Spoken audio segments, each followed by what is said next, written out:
বাংলাদেশের স্বাস্থ্য খাতের উন্নয়নের জন্য ১৩৮.২ মিলিয়ন মার্কিন ডলার সাহায্য দেবে চীন। স্বাস্থ্য উপদেষ্টা নূরজাহান বেগম সকালে ঢাকা বিশ্ববিদ্যালয়ের সিনেট ভবনে শিক্ষা ও স্বাস্থ্য প্রদর্শনীর উদ্বোধনী অনুষ্ঠানে এই কথা জানান। তিনি আরও বলেন, ১,০০০ শয্যা বিশিষ্ট হাসপাতাল তৈরিতে সম্মত হয়েছে চীন।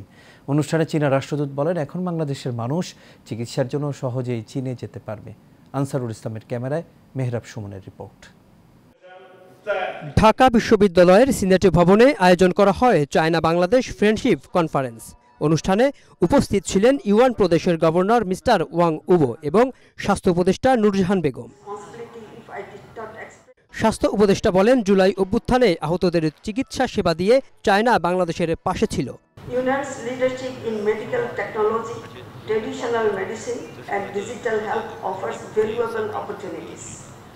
We are eager to collaborate on telemedicine, all-powered diagnostics, trauma care and robotic physiotherapy, and to build a stronger institutional link between our two friendly countries. শিক্ষা ও চিকিৎসার জন্য চায়না বড় ক্ষেত্র দাবি করে তিনি বলেন, তাদের সঙ্গে কাজ করলে বিভিন্ন খাতে সুযোগের সৃষ্টি হবে। Enhancing cooperation in the field of human resource development in Bangladesh. Under this MOU, the Chinese side will provide opportunities for 864 Bangladeshi participants to attend various bilateral and multilateral training programs and seminars.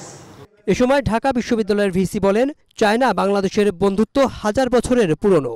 The media crew, students representing across the country, and all others who are present here today. Mehrab Suman, Asian television, Dhaka.